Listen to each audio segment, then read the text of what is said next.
নয়াদিল্লিতে অনুষ্ঠিত ৫৭তম মহাপরিচালক পর্যায়ের সম্মেলনে বিএসএফ এর মাধ্যমে বাংলাদেশে রোহিঙ্গা ও অন্যান্য নাগরিকদের পুশিনের ঘটনায় গভীর উদ্বেগ জানিয়েছে বিজিবি।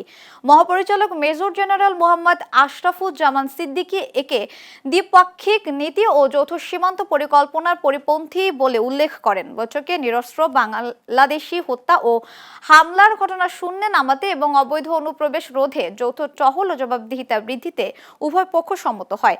আগামী নভেম্বরে ঢাকায় পরবর্তী সম্মেলন অনুষ্ঠিত হবে। এদিকে সম্প্রতি পুশিনের ঘটনা বাড়ায় কুমিল্লা ব্যাটালিয়ন ১০ বিজিবি তাদের ১০৬ কিলোমিটার সীমান্তে সতর্কতা জোরদার করেছে। বিশেষ করে আদর্শ সদর, চৌদ্দগ্রাম সদর, দক্ষিণ বুড়িচং ও ব্রাহ্মণপাড়ায় ঝুঁকিপূর্ণ এলাকাগুলোতে গোয়েন্দা তৎপরতা, টহল এবং ১৬টি বিওপি ও ৫টি পোস্টে নজরদারি ব্যাপকভাবে বৃদ্ধি করা হয়েছে।